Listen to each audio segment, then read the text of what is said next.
Bonjour à tous. Aujourd'hui, nous sommes le lundi 23 mars 2026 et notre cher ami, notre frère, le colonel Jacques Baud, est avec nous. Bon retour parmi nous, colonel. Oui, merci beaucoup de m'avoir à nouveau invité dans votre émission. Merci pour l'invitation et bonjour à tout le monde.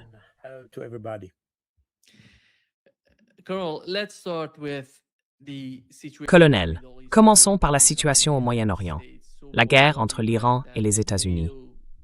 Jusqu'à présent, nous avons appris que les pays de l'OTAN ont décidé de se retirer d'Irak.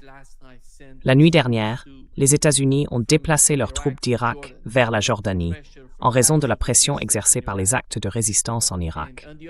D'un autre côté, un article de The Economist affirme que Washington dispose de 4 options possibles concernant l'Iran, mais qu'elles sont toutes défavorables aux États-Unis. En observant ce qui se passe au Moyen-Orient, quelle est votre analyse?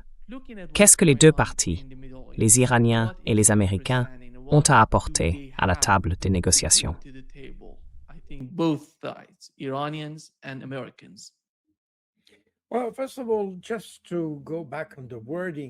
Eh bien, tout d'abord, pour revenir à la formulation ici, je pense que c'est important.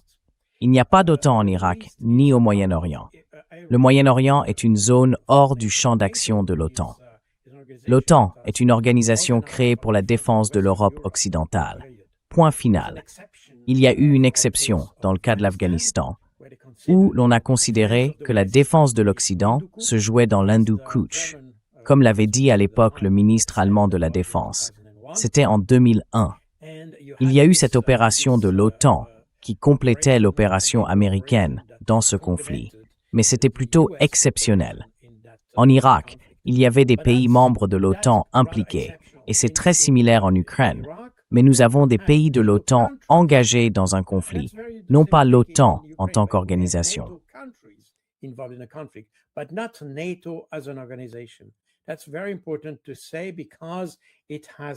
C'est très important de le dire, car cela a des implications totalement différentes.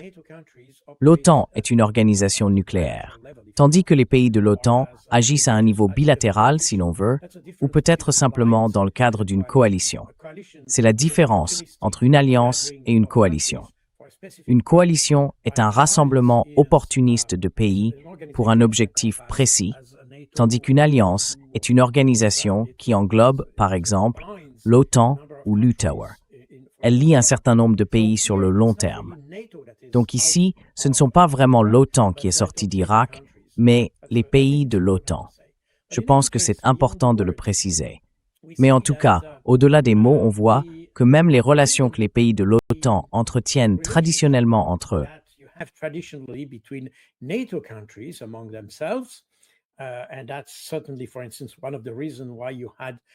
et c'est certainement, par exemple, l'une des raisons pour lesquelles des Polonais, des Ukrainiens et d'autres ont participé à la guerre en Irak en 2003. Tous ces pays comprennent désormais qu'être aux côtés des États-Unis n'est pas nécessairement une garantie de sécurité. Ils comprennent aussi qu'ils peuvent avoir des intérêts divergents concernant la situation au Moyen-Orient. Vous avez peut-être remarqué que la semaine dernière, Donald Trump s'est vanté de vouloir rouvrir le détroit d'Ormuz, et ainsi de suite.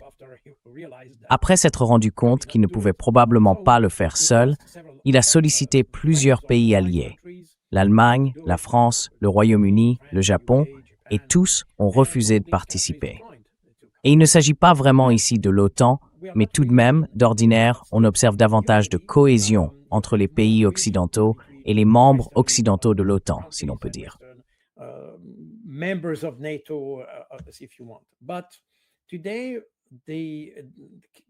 Mais aujourd'hui, les pays européens comprennent qu'ils ont d'autres objectifs, d'autres intérêts et d'autres enjeux que simplement l'ouverture du détroit d'Ormuz. Ils comprennent qu'il s'agit d'une guerre initiée par les États-Unis avec Israël. Et d'ailleurs, personne n'est d'accord sur la question de savoir qui a entraîné l'autre dans le conflit. Est-ce Israël qui a entraîné les États-Unis ou les États-Unis qui ont entraîné Israël? Les opinions divergent encore à ce sujet. En tout cas, ce qui est certain, c'est que ces deux pays ont déclenché quelque chose qu'ils ne sont pas capables de maîtriser aujourd'hui. Et maintenant, ils sont piégés dans leur propre situation, la situation qu'ils ont créée, et par conséquent, ils appellent à l'aide. Les pays occidentaux, en particulier les pays européens, ne sont pas prêts pour ce type d'engagement. Ils ne sont pas préparés à cela.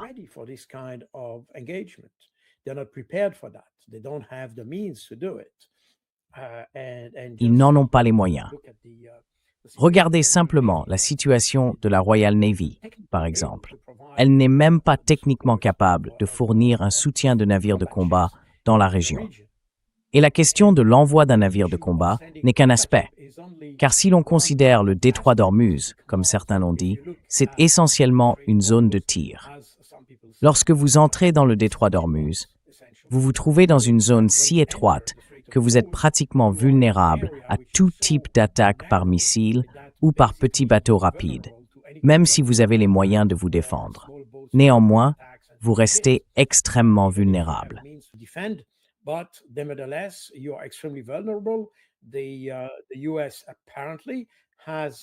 Les États-Unis ont apparemment connu cette expérience avec le porte-avions Abraham Lincoln, qui aurait été endommagé par une attaque de drones ou de missiles provenant des Iraniens. Cela montre que le détroit d'Ormuz est une zone extrêmement difficile à contrôler et qu'aucun des pays européens n'est en mesure d'aider efficacement les États-Unis. Et c'est aussi un peu troublant, car les États-Unis ont déclenché le problème, créé le problème, et maintenant qu'ils ne sont pas capables de le gérer, ils essayent d'entraîner d'autres pays dans la situation qu'ils ont eux-mêmes provoquée. D'un point de vue moral, c'est d'ailleurs assez étrange.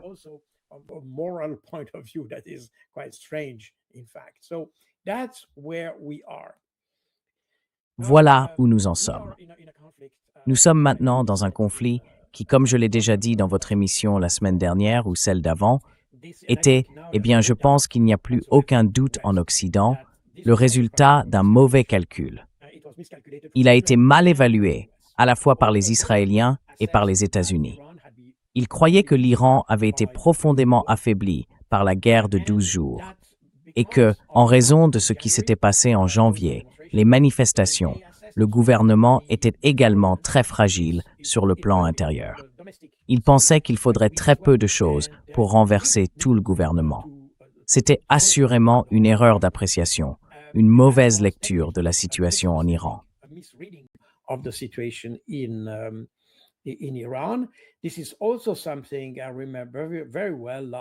C'est aussi quelque chose dont je me souviens très bien de l'année dernière, dès le début de la guerre de 12 jours.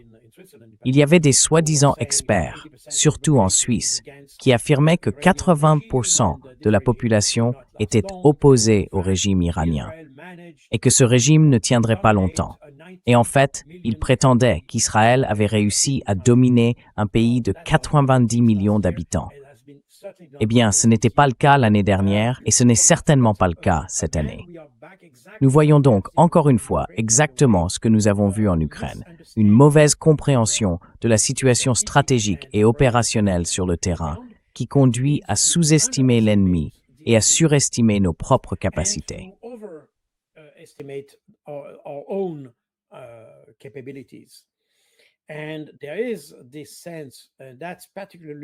Et il y a ce sentiment, particulièrement vrai aux États-Unis et en Israël d'ailleurs, qu'ils disposent d'un tel niveau de technologie dans leurs forces armées que cela garantirait leur succès face aux pays arabes dits sous-développés, ou, dans ce cas, face à l'Iran. Et c'est, je pense, en Israël un cas classique d'ailleurs. Ce n'est pas la première fois que l'on voit les Israéliens sous-estimer leur adversaire. Ils ont constamment commis ce genre d'erreur. Ce fut le cas en 1973, notamment. Ce fut aussi le cas en 2006, lorsqu'ils ont envahi le Sud-Liban. Et encore pendant la guerre de Gaza en 2023, 2024 et jusqu'à aujourd'hui d'ailleurs, lorsqu'ils pensaient pouvoir démanteler complètement le Hamas en quelques semaines. En réalité, presque 3 ans plus tard, le Hamas contrôle toujours la situation sur place.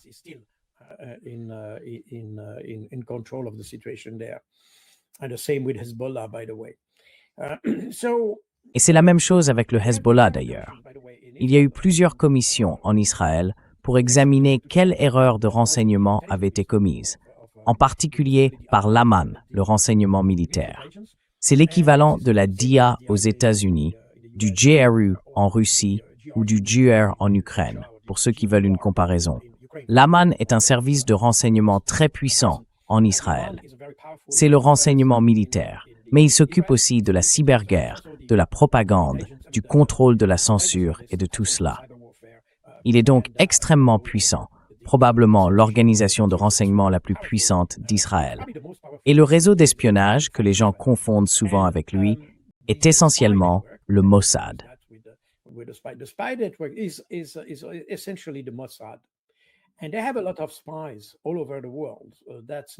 Et ils ont beaucoup d'espions partout dans le monde. Cela ne fait aucun doute. Ils disposent d'un réseau d'informateurs appelé, en termes israéliens, le réseau des Sayanim. Il s'agit souvent de juifs ordinaires qui ne sont pas officiellement des agents du Mossad, mais qui servent de relais et fournissent des informations, disons-le ainsi.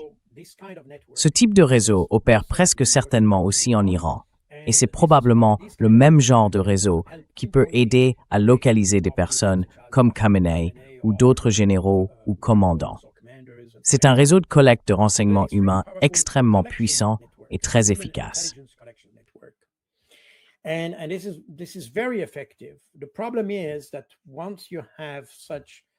Le problème, c'est qu'une fois que vous avez recueilli une telle quantité d'informations à travers le monde, vous devez être capable de les rassembler et de les transformer en quelque chose d'utile pour votre propre prise de décision. C'est tout le travail d'analyse dans le domaine du renseignement. Et c'est là que les Israéliens sont faibles, extrêmement faibles. Leur principale faiblesse vient du fait qu'ils ont une position idéologique très marquée au sein des forces armées. Or, quand il y a de l'idéologie, eh bien, idéologie et renseignement ne peuvent pas coexister. Le renseignement doit offrir l'approche la plus neutre, la plus sincère d'un conflit et en donner la vision la plus large et la plus objective possible.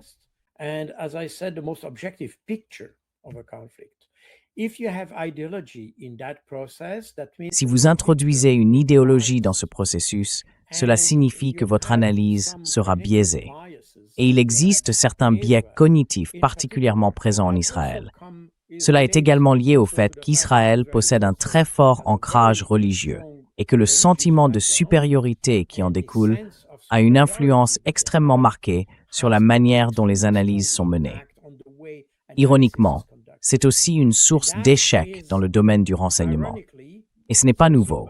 Plusieurs commissions ont été mises en place après 1973, 2006 et après les différents conflits, y compris après 2024, lors de ce très bref échange de missiles que vous avez connu.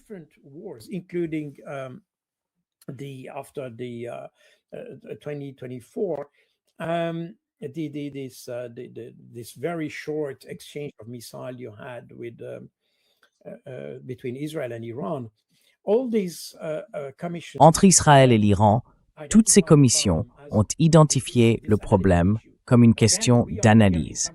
Mais encore une fois, ce que nous avons ici est quelque chose d'extrêmement lié au rôle culturel de la doctrine religieuse au sein des forces armées. Et c'est la raison pour laquelle il existe une telle faiblesse. Il est très intéressant, en revanche, de constater qu'en Iran, il ne semble pas y avoir une influence aussi forte de l'idéologie, ou, disons, de ce sentiment idéologique, dans l'évaluation du renseignement. Ils ne le font pas, Carl. Je peux confirmer qu'ils ne le font pas. Je le crois.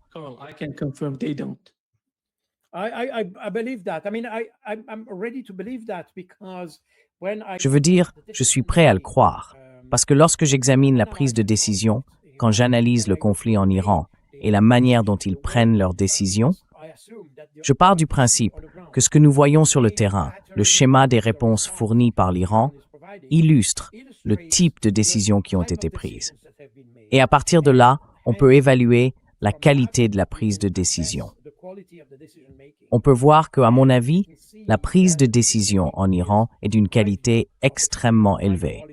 Et elle est de haute qualité parce qu'elle n'est pas entachée de biais culturels. Cela montre, nous avons exactement la même chose en Russie d'ailleurs. We have exactly the same thing in Russia, by the way. Um, and incidentally, we could even say the same. Et d'ailleurs, on pourrait même en dire autant du renseignement du Hamas. Lorsque l'on examine les évaluations du Hamas pendant la guerre de Gaza et que l'on voit les documents qui ont été récupérés, on constate qu'ils avaient une compréhension extrêmement précise de la situation et une approche très, franche, non pas naïve, mais franche de l'ennemi. Et c'est en réalité la clé de leur succès. Ce n'est pas parce que l'on se croit supérieur à l'ennemi que l'on gagne, du moins au niveau du renseignement. Les soldats sur le terrain, c'est une autre histoire. At least at intelligence level. The soldiers on the ground is another story. But in the intelligence HQ, Mais au sein du QG du renseignement, si vous avez des gens qui pensent « on va gagner » et des choses de ce genre, comme quand on écoute P-Tech, c'est exactement ce qu'il ne faut pas dans une organisation de renseignement.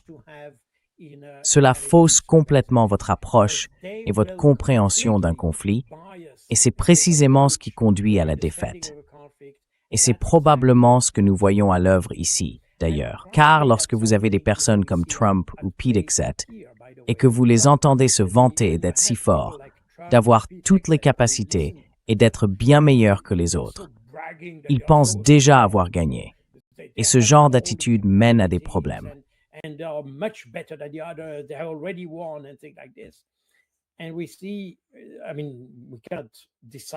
Et nous voyons, nous ne pouvons pas dire de manière décisive qui a gagné ou perdu ce conflit. Mais intuitivement, nous avons l'impression que les Iraniens contrôlent bien mieux la bataille que les Américains, surtout en ce qui concerne ce qui se passe en Israël. Vous savez, quand on évalue le champ de bataille, il faut comprendre comment les décisions sont prises. Et je pense qu'ici, nous sommes au cœur du problème aux États-Unis. Cette idée que si l'on est supérieur, on l'est simplement. Il n'est pas nécessaire de s'en vanter.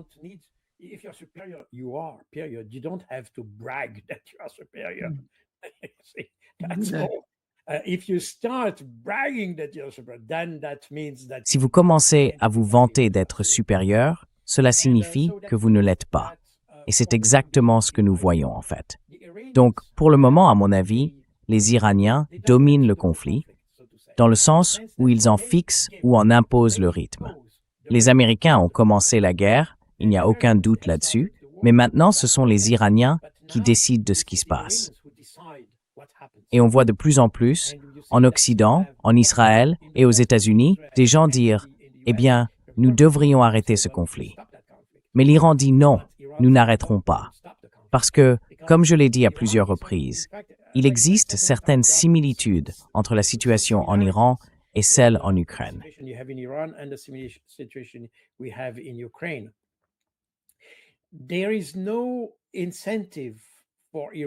Il n'y a aucun intérêt pour l'Iran à mettre fin à la guerre à ce stade, ou du moins aucun intérêt à accepter un cessez-le-feu, car ils savent que si le conflit s'interrompt, il reprendra tôt ou tard, et il reprendra avec une intensité encore plus grande. Par conséquent, pour les Iraniens, ils doivent tirer parti de leur, succès actuel, si je puis m'exprimer ainsi.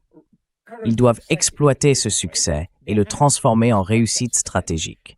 Et c'est exactement ce qu'ils essaient de faire. Le succès stratégique sera atteint lorsque les États-Unis et Israël devront reconnaître que la guerre avec l'Iran n'est pas une solution, que s'ils veulent la sécurité, ils doivent trouver d'autres moyens que de chercher à détruire l'Iran. Ce sera cela, le succès stratégique.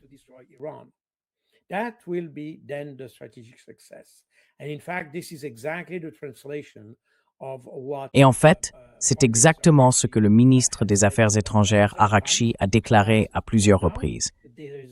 Pour l'instant, ils n'ont aucune raison d'arrêter la guerre.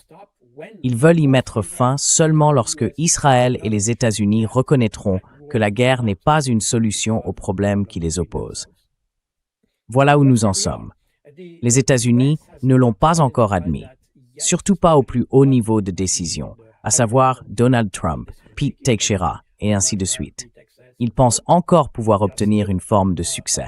Mais encore une fois, il ne s'agit pas de succès pour le moment. Ils n'ont même pas une idée claire de ce qu'ils veulent accomplir. À ce stade, Ils cherchent simplement un prétexte pour mettre fin au conflit sans perdre la face. C'est tout. Mais les Iraniens, eux, ont un objectif très clair. Cette guerre doit être la dernière.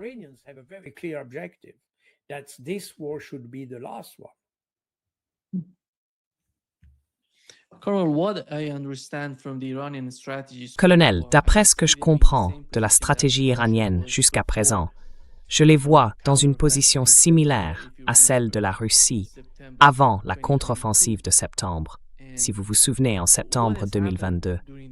À l'époque, nous avons vu une contre-offensive ukrainienne, et dans les premières heures ou les premiers jours, elle a été décrite comme un immense succès pour les Ukrainiens. Maintenant, je ne compare pas l'Ukraine à Israël et aux États-Unis, mais il existe certaines similitudes entre les deux situations. Pourquoi est-ce que je le vois ainsi? Parce que la contre-offensive ukrainienne, à mes yeux, ressemble à ce type d'attaque dont on parle aujourd'hui, autour de l'île de Khark, en direction du détroit d'Ormuz ou d'une île voisine. Mais au final, il ne s'agit pas de capturer un lieu. Il s'agit de savoir si l'on peut maintenir le contrôle de ce lieu. Tenir ce territoire.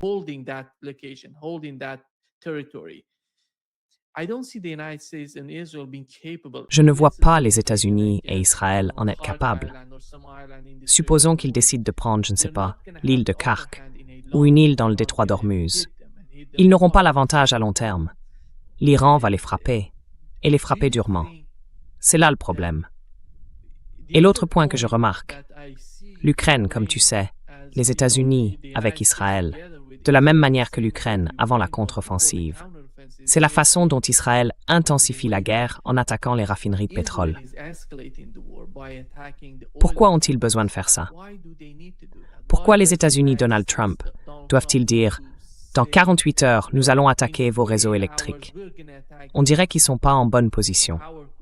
C'est pour ça qu'ils veulent intensifier. Ils ne veulent pas continuer la guerre, mais ils l'intensifient. Tu comprends quelque chose à tout ça?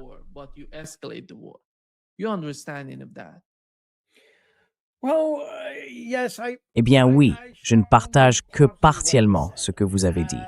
Si on le compare au conflit en Ukraine, je comparerais toute la question autour de l'île de Kharg à l'épisode de l'île aux serpents en Ukraine.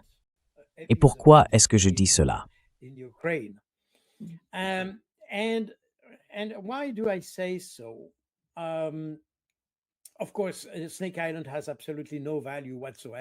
Bien sûr, l'île aux serpents n'a absolument aucune valeur, tandis que l'île de Kharg a une certaine valeur économique. Mais ce n'est pas la question ici. Le problème, c'est que les Américains et les Israéliens essayent d'obtenir un succès symbolique. Ils ne peuvent pas atteindre un véritable succès opérationnel ou stratégique. Ils ont compris que ce n'était pas réalisable. Un véritable succès stratégique serait le renversement du régime, un changement de régime en Iran, une révolution massive, peut-être même une révolution au sein des gardiens de la révolution. Quelque chose de ce genre. Ce serait un succès stratégique. Mais rien n'indique qu'un tel événement se produira dans un avenir proche. Ils sont donc simplement en quête d'une forme de succès.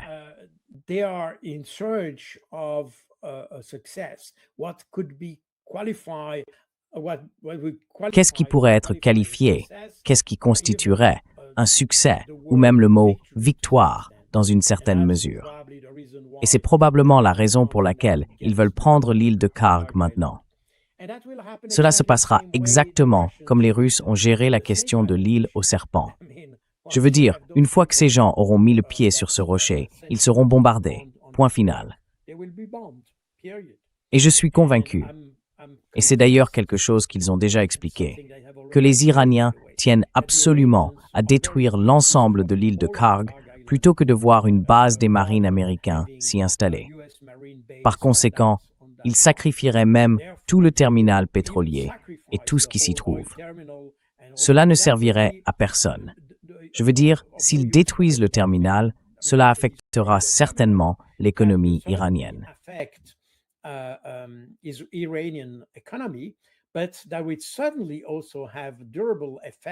Mais cela aurait certainement aussi un effet durable sur le prix du pétrole, et cela aurait des répercussions très fortes sur l'économie mondiale dans son ensemble, y compris celle des États-Unis. Donc pour moi, toute cette affaire de l'île de Karg est purement un exercice de relations publiques du point de vue américain. Les Iraniens sont prêts à faire ce sacrifice afin d'éviter toute tête de pont militaire sur leur territoire. En Ukraine, ce que nous avons eu en septembre 2022, certains disent que c'était le début d'une contre-offensive. Je ne le pense pas. En septembre et octobre 2022, tant dans les régions de Kharkov que de Kherson, les Russes ont essentiellement fait la même chose qu'à Koursk en 2024. Ils ont dit, bon d'accord, ils veulent lancer une offensive.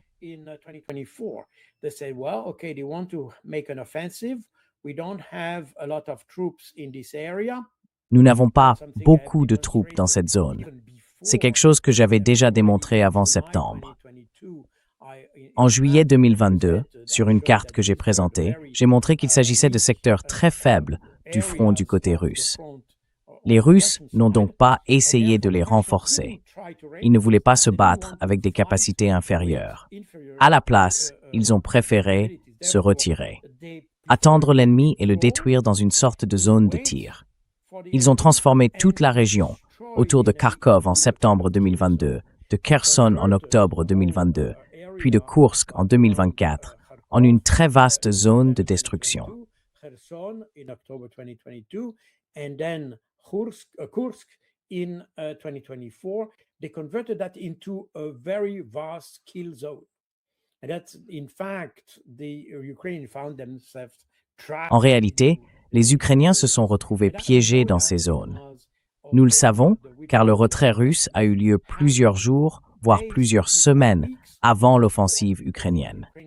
Ils se sont préparés, ils ont attendu, ils ont créé une véritable zone de destruction.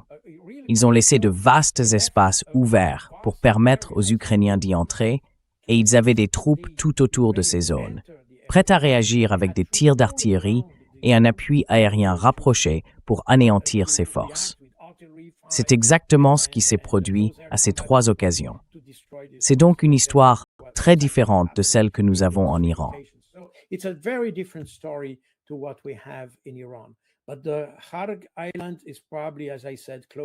Mais l'île de Karg est probablement, comme je l'ai dit, plus proche du cas de l'île aux serpents. Quoi qu'il en soit, l'idée selon laquelle vous avez vu Lindsey Graham se vanter que les Marines américains peuvent faire cela, qu'ils disposent de ces unités expéditionnaires et sont capables de prendre le contrôle de l'île de Karg, le problème reste toujours le même. Supposons qu'ils prennent l'île de Karg. Et alors, quelle est la suite? Si vous écoutez Lindsey Graham, il a dit, eh bien, dans ce cas, nous aurons tout le pétrole qu'elle contient. Mais il n'y a pas de pétrole sur l'île de Karg. Ce n'est qu'un terminal. Et alors, les Iraniens laisseraient quand même le pétrole circuler jusqu'au terminal, même s'il était occupé.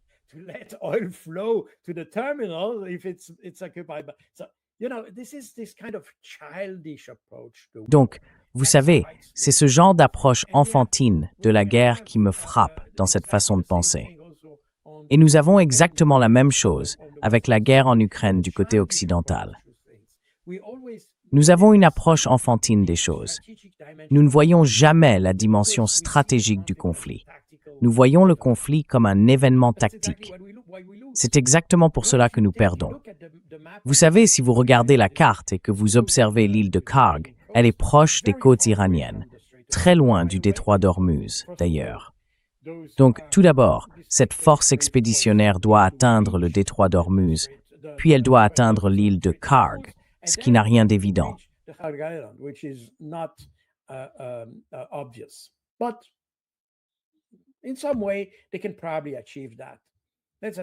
D'une certaine manière, ils peuvent probablement y parvenir, admettons-le. Mais une fois qu'ils y sont, que font-ils? Quel est le but? Que peuvent-ils accomplir? Et c'est précisément là le problème. Il n'y a aucune vision stratégique du champ de bataille. On parle de communication, parce qu'ils voient bien qu'ils ne peuvent atteindre aucun objectif stratégique.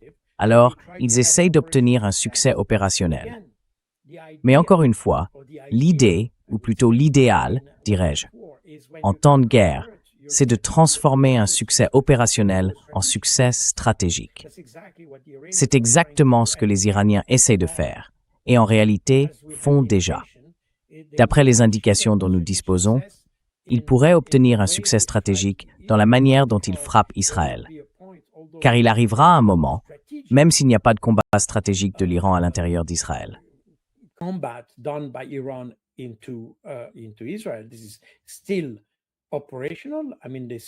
C'est encore opérationnel. Je veux dire, ils continuent de détruire des postes de commandement ou des stations radars, des installations de commandement et de contrôle ou de type C4I et ce genre de choses. Très bien. Mais cela peut avoir, dans une certaine mesure, un impact stratégique. Essentiellement, cependant, il s'agit de succès opérationnel. Cela deviendra un succès stratégique lorsque Israël comprendra qu'une fois son potentiel détruit, il sera extrêmement vulnérable et que cette vulnérabilité sera telle que, s'ils poursuivent le combat, ils disparaîtront tout simplement. Et ce sera le moment où Israël devra prendre une décision. Veulent-ils continuer le combat jusqu'au dernier Israélien ou veulent-ils préserver ce qu'il reste d'Israël et alors demander un accord avec l'Iran, un accord qui en réalité mettrait fin au conflit une bonne fois pour toutes. Et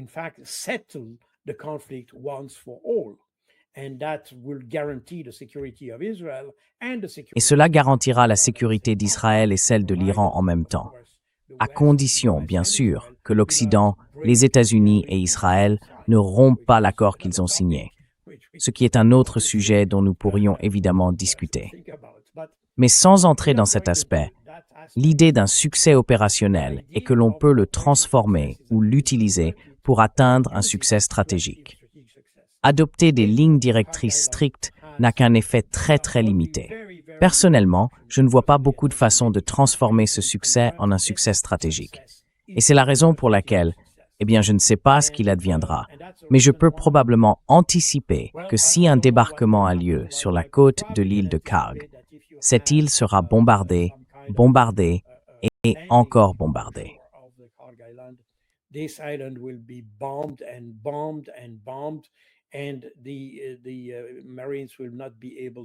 les marines ne pourront rien y faire, car ils seront constamment bombardés.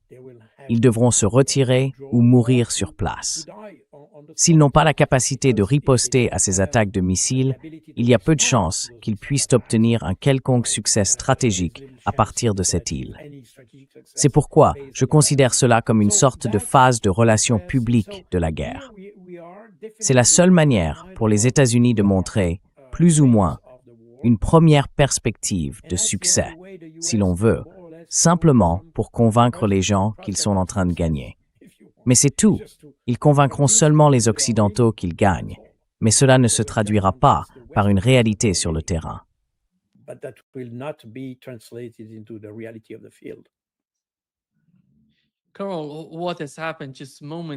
Carl, ce qui vient de se passer il y a quelques instants.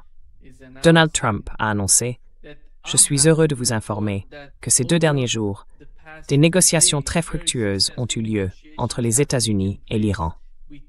J'ai ordonné que toutes les frappes militaires soient reportées de 5 jours. » Et voilà le problème. Il essaye de manipuler le marché en disant cela, car les médias iraniens ont immédiatement réagi. Le ministre iranien des Affaires étrangères a déclaré « Nous démentons ce qu'a dit le président américain Donald Trump au sujet de négociations entre les États-Unis et l'Iran. Il n'y a ni discussion directe, ni discussion indirecte entre les 2 parties. Donc, tu vois, Donald Trump invente des choses pour manipuler le marché d'une manière ou d'une autre. Comme l'a rapporté Bloomberg, le prix du Brent a chuté de 14% après la déclaration de Trump concernant une suspension temporaire des frappes sur les infrastructures énergétiques iraniennes. Comme tu l'as dit, tout cela relève du pur coup de communication. Voilà ce qui se passe.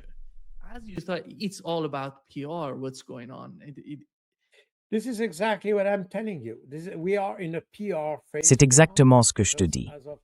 Nous sommes dans une phase de relation publique du conflit, parce que à ce jour, le problème qui a été sous-estimé, ils ont sous-estimé les capacités iraniennes d'un côté, mais ce qu'ils ont également sous-estimé, dans le même temps, c'est que puisque le conflit prend plus de temps que prévu pour obtenir un quelconque succès, cela a bien sûr un impact sur les prix de l'énergie. Et maintenant, ils jouent sur la communication pour essayer de maintenir le prix du pétrole à un niveau relativement stable. Mais tu sais, cette idée que Trump se faisait l'illusion d'avoir communiqué ou négocié avec eux, ce n'est pas quelque chose de nouveau. Nous avons vu la même chose avec Modi, le dirigeant indien, il y a quelques semaines, et aussi l'année dernière, lorsque Trump a dit qu'il avait négocié avec Modi, et que Modi a répondu, « Eh bien, nous ne nous sommes jamais parlé. »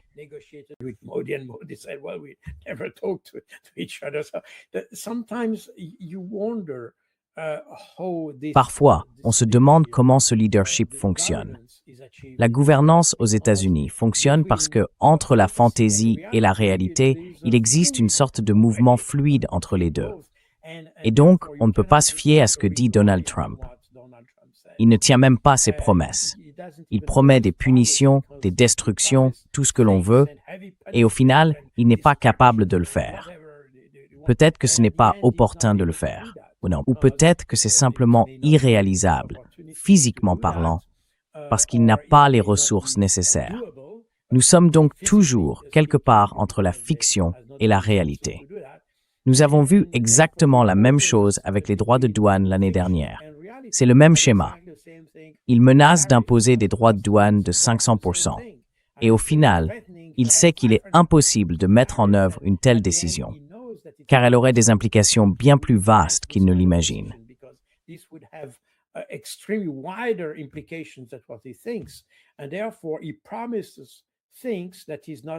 Et donc, il nous promet des choses qu'il n'est pas capable de tenir. Et c'est tout le problème que nous avons en Occident. Il n'y a pas de leadership cohérent, pas de prise de décision cohérente. C'est exactement ce que j'ai dit. Et cela fait partie, en réalité, du manque de crédibilité dont souffre l'Occident dans son ensemble. Cela s'ajoute aussi, au-delà du fait des doubles standards dans tout. Je veux dire, la perte de crédibilité de l'Occident dans ce conflit s'ajoute à celle des conflits en Ukraine et en Palestine, d'ailleurs. Cela montre simplement à quel point l'Occident est devenu faible. Nous sommes juste capables de nous vanter d'être les meilleurs, avec nos valeurs et tout le reste, mais en réalité, nous n'avons pas les moyens de soutenir ce que nous affirmons. Et tout le monde commence. Enfin, cela avait déjà commencé, en fait.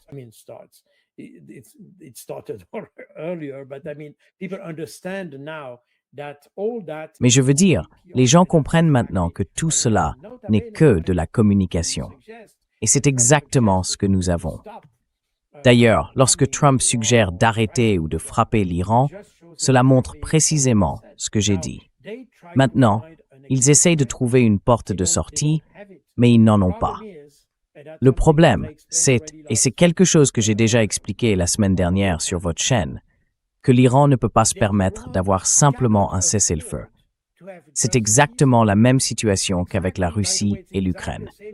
C'est pourquoi l'idée d'un cessez-le-feu n'est pas acceptable pour les Russes, et elle ne l'est pas non plus pour les Iraniens, parce qu'ils savent qu'un cessez-le-feu ne ferait qu'être imposé et que le conflit ou la guerre reprendrait plus tard, dans un mois, 2 mois, 1 an, 10 ans peut-être. Mais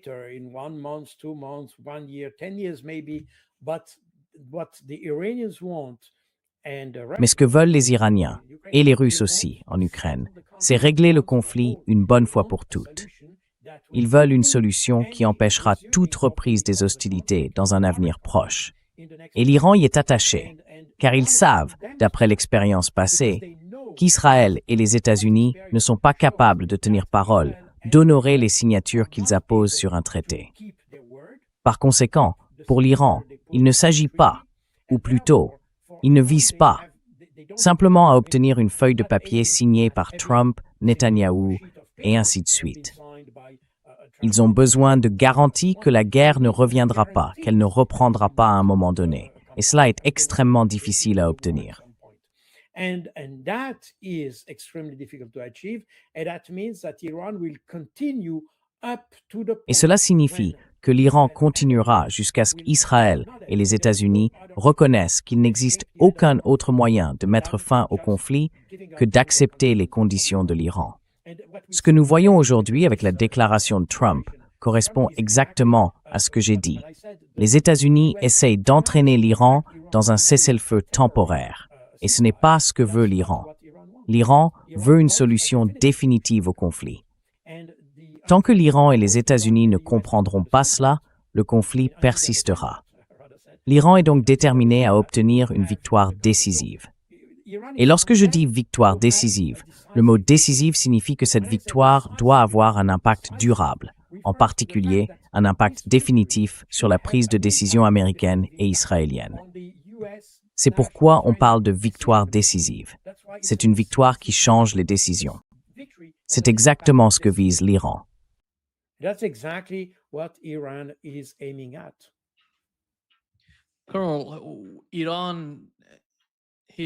Colonel, l'Iran a frappé 2 cibles, à Dimona et à Arad, 2 villes importantes d'Israël. Dimona est très importante. Ils n'ont utilisé que 2 missiles, pas plus, et les 2 ont atteint leur cible. Il semble qu'il s'agissait de missiles hypersoniques. Ensuite, Netanyahou est intervenu. Avant cela, il semble que 2 missiles balistiques aient été lancés, visant Diego Garcia, et qu'ils aient été abattus par les défenses aériennes, par des intercepteurs. Après les attaques contre Dimona et Arad, Netanyahou a déclaré qu'ils étaient capables d'attaquer toute l'Europe, et que l'Europe devait donc venir sur le champ de bataille et se défendre avant que cela ne l'atteigne. Un journaliste américain a posé la question à Mark Rutte, le secrétaire général de l'OTAN. Ils essaient de pousser les Européens à venir sur le champ de bataille. Et voici ce qu'a dit Rutte.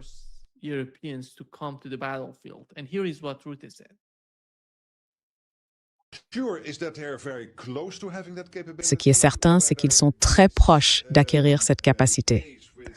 Dans ce cas précis, avec la base britannique de Diego Garcia, nous sommes encore en train d'évaluer la situation. Mais si c'est vrai, cela signifie qu'ils possèdent déjà cette capacité. Si ce n'est pas vrai, nous savons qu'ils en sont très proches. Et c'est précisément pour cette raison qu'en Europe, la plupart des responsables politiques estiment que ce que fait le président, réduire et affaiblir la capacité de l'Iran à exporter à nouveau le chaos, à propager le désordre dans la région et dans le monde, trouve un écho chez eux.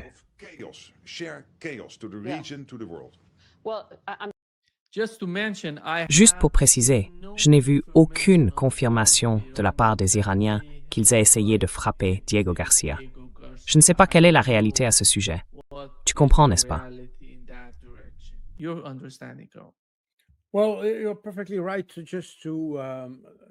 Eh bien, vous avez tout à fait raison de l'expliquer ainsi. En fait, il y a même eu, comme je l'ai vu ce matin, un démenti de l'Iran affirmant qu'il n'avait pas tenté d'atteindre Diego Garcia. Mais pour revenir à Dimona, tout d'abord, Dimona est simplement la réponse de l'Iran à l'attaque contre Bushehr et Natanz menée par la coalition israélo-américaine. Natanz et Bushehr sont 2 sites de production d'énergie nucléaire. Et bien sûr, attaquer directement ces installations pourrait créer un risque existentiel pour certaines populations. Pas pour l'ensemble de l'Iran, mais pour une partie. C'est pourquoi l'Iran a répliqué en attaquant autour du site de Dimona. Dimona est le plus ancien centre nucléaire d'Israël.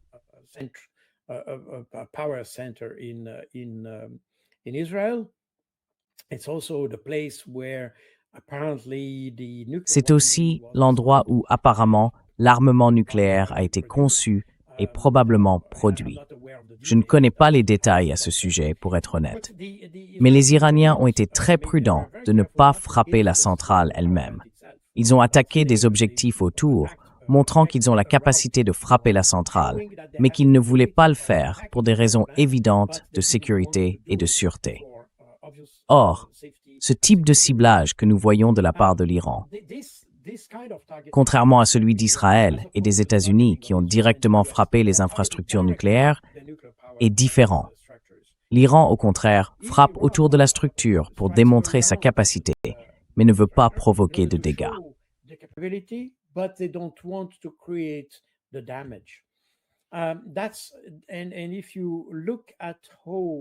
Et si l'on observe la manière dont les Iraniens ont réagi aux attaques de 2024 et 2025, on peut constater un schéma très similaire. Les Iraniens ont toujours frappé des lieux à importance militaire, des cibles importantes pour l'armée. Mais ils ont évité, par exemple, de détruire des zones habitées ou des populations civiles, et ce genre de choses. Du côté américano-israélien, il n'y a absolument aucune considération pour le fait qu'ils ont tué des civils. Ils ont même attaqué, si je ne me trompe pas, 13 écoles et 5 ou 6 hôpitaux au cours de la première semaine de l'offensive américano-israélienne. Et il y a déjà plusieurs centaines de victimes.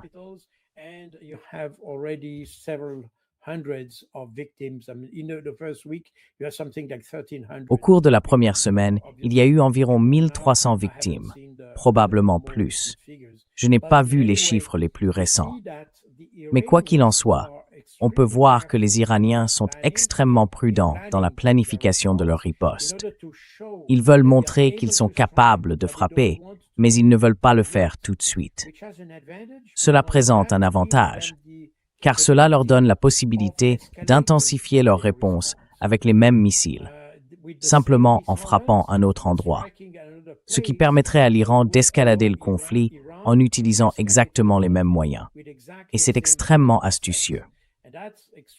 C'est quelque chose que les Israéliens et les Américains ne peuvent pas faire, car ils ont déjà frappé des responsables politiques, des populations et des infrastructures civiles.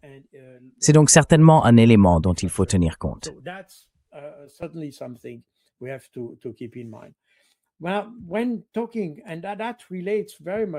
Eh bien, lorsqu'on en parle, et cela est étroitement lié à la question de Diego Garcia, même si l'on suppose, comme certains l'ont avancé, et encore une fois, je ne suis pas en mesure à ce stade de dire si c'est vrai ou faux, que l'attaque contre Diego Garcia a été menée à l'aide d'un missile Khorramshahr 4. L'idée serait qu'au lieu d'utiliser l'ogive habituelle de 1,8 tonnes, ils aient employé une ogive plus petite et une charge utile plus légère. De cette façon, le missile peut parcourir une plus grande distance, jusqu'à environ 4000 km. À l'origine, le Khorramshahr avait été conçu avec une charge utile complète pour une portée de 2000 km. Je ne sais pas quelle est la vérité, mais certaines personnes essayent d'en tirer une sorte de déduction linéaire. S'ils peuvent atteindre l'océan Indien, cela signifie qu'ils peuvent atteindre Paris.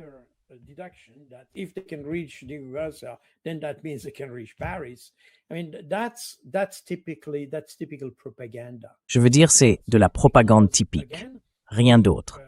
Parce que, encore une fois, comme nous l'avons déjà dit dans votre émission, l'Iran a toujours réagi, d'abord parce qu'il a été attaqué, et ensuite parce qu'il a visé des cibles militaires, en particulier au Moyen-Orient, dans ces pays arabes qui ont été touchés par des missiles iraniens. En réalité, ce ne sont pas les pays eux-mêmes qui ont été frappés, mais les bases américaines situées sur leur territoire. L'idée, et elle est logique d'un point de vue militaire, est que l'Iran réagit là où se trouvent les capacités militaires susceptibles de l'atteindre. Il répond donc à une menace militaire, d'où qu'elle vienne. Il réagit contre ceux qui l'attaquent. Et tant que l'Europe ne s'engage pas dans le conflit, il n'y a absolument aucune raison pour elle de craindre quoi que ce soit de l'Iran.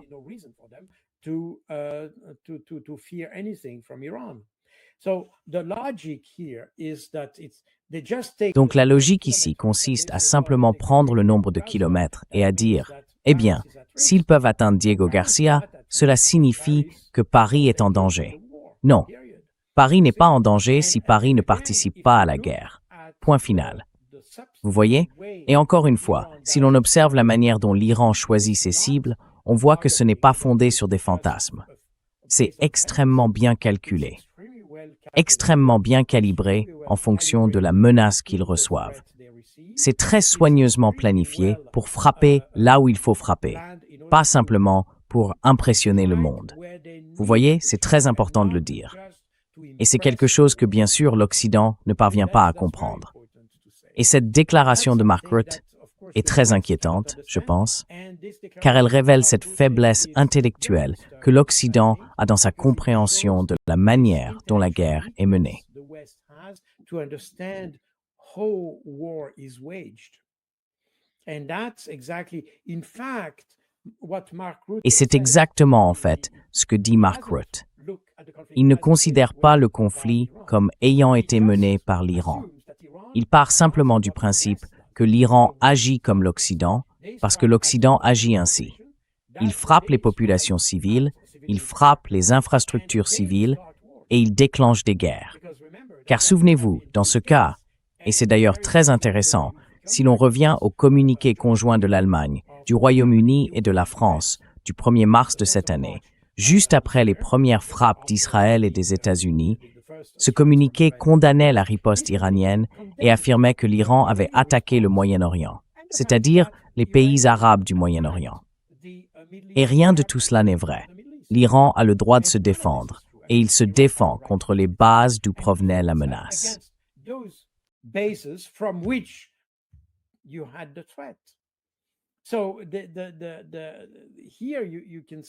Ainsi, vous pouvez voir ici que l'Iran, c'est pourquoi il est très important pour une armée d'avoir une compréhension claire de la manière dont la guerre est menée des deux côtés.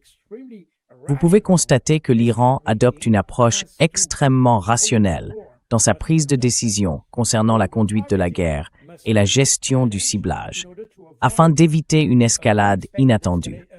Les Iraniens parviennent à maintenir leur capacité d'escalade sous contrôle, tandis que je ne suis pas certain que les États-Unis ou les Israéliens aient la même capacité à maîtriser les leurs. Donc en un certain sens, et aussi en raison de la situation géographique de l'Iran et de ses propres capacités militaires, on peut dire que dans ce conflit, l'Iran détient la supériorité en matière d'escalade. Et c'est précisément ce qui manque aux États-Unis et aux Israéliens.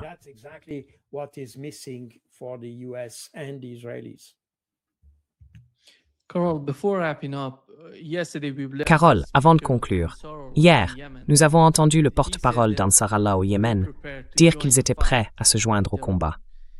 Mais jusqu'à présent, il semble que rien ne soit encore venu du Yémen. Ils attendent le bon moment pour intervenir. Penses-tu qu'ils se joindront bientôt au combat?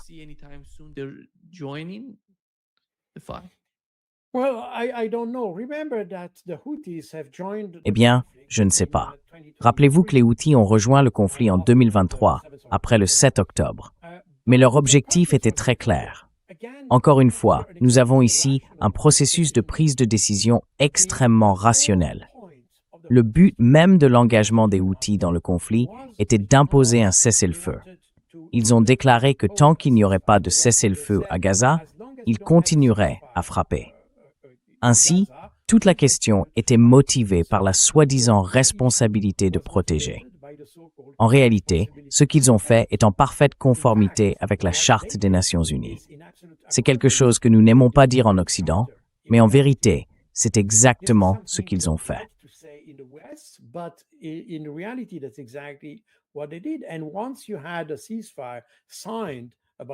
Et une fois qu'un cessez-le-feu a été signé concernant Gaza, ils ont cessé de lancer des missiles sur Israël. Maintenant, je ne sais pas exactement quels sont les critères pour s'engager dans le conflit contre Israël. Je ne sais vraiment pas. Mais cela montre aussi que les Houthis ne sont pas un proxy de l'Iran, tout comme le Hezbollah d'ailleurs. Nous décrivons toujours ces entités comme des proxys de l'Iran, mais techniquement, c'est faux. Ce ne sont pas des proxys. Ils sont capables de prendre des décisions autonomes et choisissent de s'engager selon des critères qu'ils ont définis comme importants pour eux-mêmes et non pour l'Iran.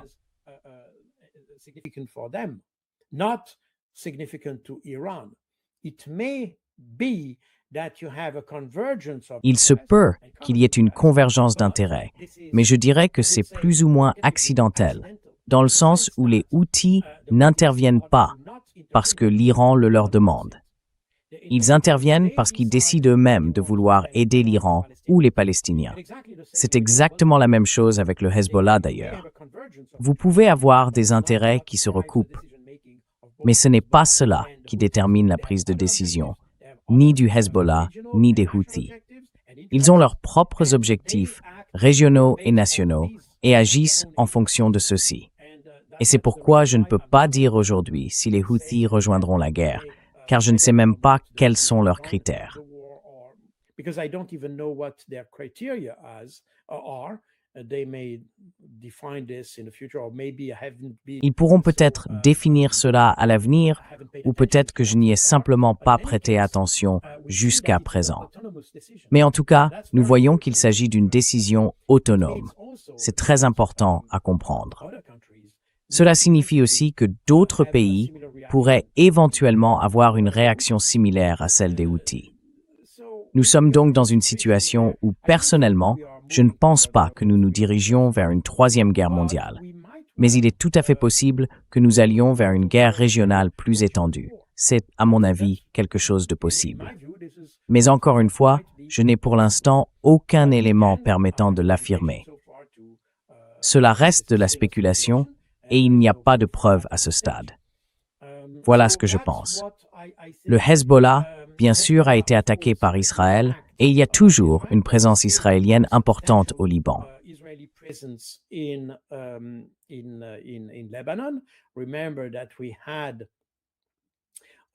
Souvenez-vous que nous avions déjà eu un cessez-le-feu en 2024 qui prévoyait le retrait de toutes les forces israéliennes du Liban. Les Israéliens n'ont pas respecté cet accord jusqu'à présent. Et c'est donc la raison pour laquelle vous voyez une réponse du Hezbollah. Il y avait probablement eu un affaiblissement temporaire du Hezbollah. Ils l'ont nié. Mais il est raisonnable de dire qu'il y a eu une certaine faiblesse passagère dans la structure de commandement au moins, et des choses de ce genre. Néanmoins, il semble à présent que le Hezbollah ait retrouvé ses capacités de combat et qu'il tire sur Israël. Israël fait donc maintenant face à deux fronts, l'un vers l'Iran et l'autre vers le Liban.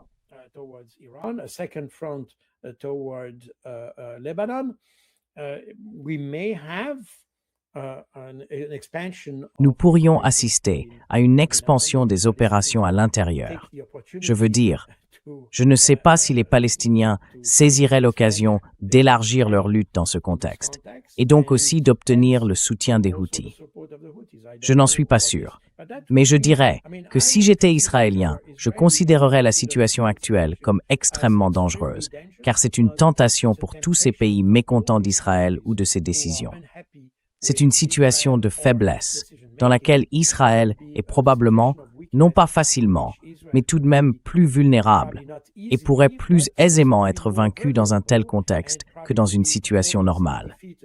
C'est donc, au moins temporairement, une situation de vulnérabilité pour Israël, dont certains pourraient tirer parti.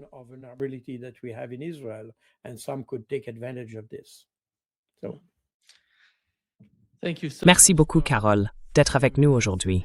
Un grand plaisir comme toujours. C'est un plaisir. Merci de m'avoir invité à nouveau.